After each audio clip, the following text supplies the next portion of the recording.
Welcome into the first edition of Midweek Minute on the Talking Fantasy Baseball podcast. My name is Eric Henriksen alongside myself. I'm flying solo today. On each Midweek Minutes, we'll be breaking down the biggest news and notes, injuries and activations, the most important information that you need to know between our full feature-length episodes every week.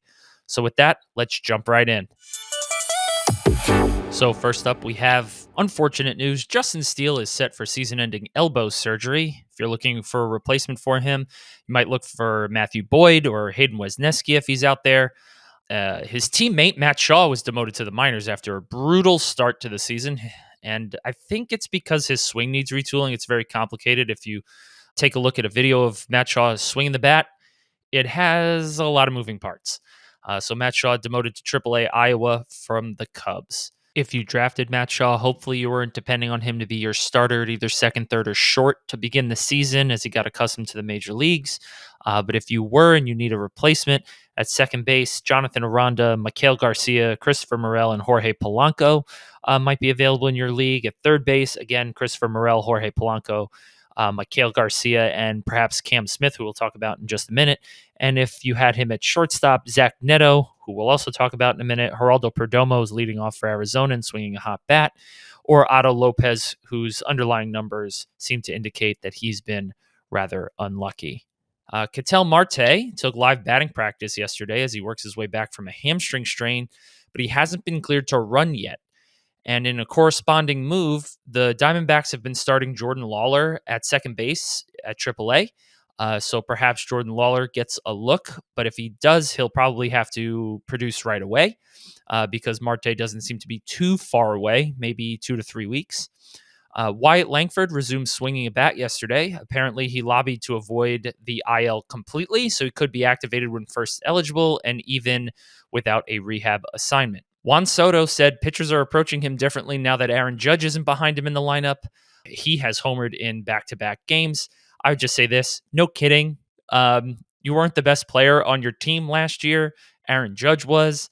And of course, pitchers are going to pitch you differently when the best player in baseball isn't hitting behind you. No excuses, though. You get paid $765 million. You got to produce. Going over to the West Coast, Bobby Miller is starting today for the Dodgers. He got off to a decent start in the spring. The talent is still there, but he did get hit with a comebacker that sort of derailed his ramp-up period. So Bobby Miller is starting today for the Dodgers. Zebby Matthews is not set for promotion this week for the Twins. He started yesterday at AAA and went 5 innings, giving up 1 run on 4 hits and 1 walk while striking out 7. So it looks like you may have to wait another week for Zebby Matthews to come up. Going down south to Houston, Cam Smith might be turning it around over the last 8 days. He's 7 for 24 with a homer, 6 RBIs, and a stolen base. So keep an eye on Cam Smith.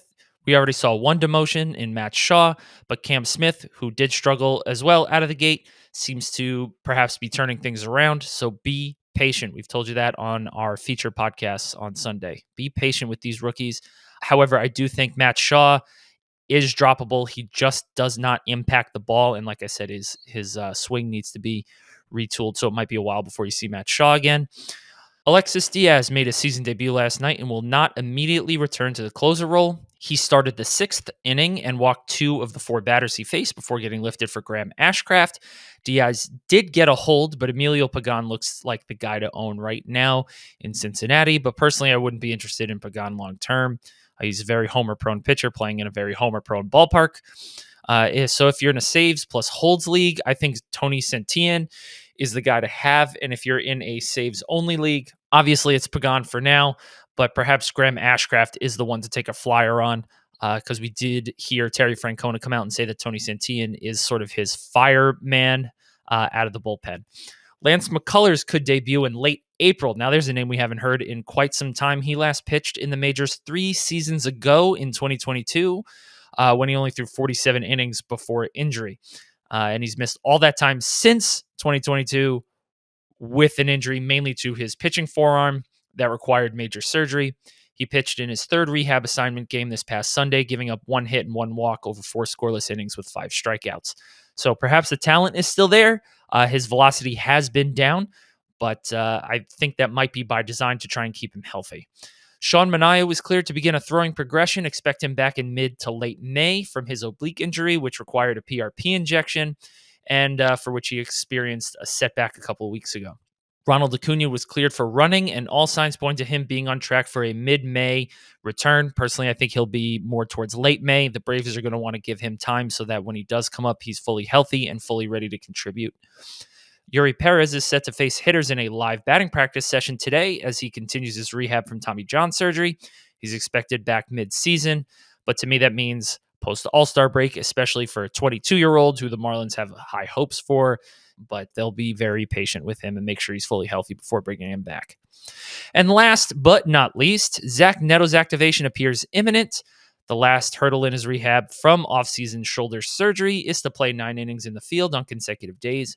He played a full 9 innings on Sunday and a full 9 on Tuesday, yesterday, which marked his 12th rehab game. In 45 at-bats on his rehab assignment, Neto has hit 4 homers with a .289 average and a 1,000 OPS. He might be activated before the weekend, but this coming Sunday, April 20th, does mark the 20th and final day of his rehab window eligibility, so perhaps they give him the rest of the week to just make sure that he's fully tuned up and ready to go. That does it for this edition of Midweek Minutes. Josh and I will be back on Sunday with an all-new full-length episode. And remember, we'll have a new Midweek Minutes every Wednesday as well. Be sure to tune in twice a week. In order to do that, please subscribe. We're available on all major podcast platforms: Apple Podcasts, Spotify, YouTube, Amazon Music, and the Odyssey app. Give us a like, a 5-star rating, a kind review. We will read all of them. And if there's anything you want us to talk about, drop us a message. I'm Eric, and this has been Talking Fantasy Baseball's Midweek Minutes.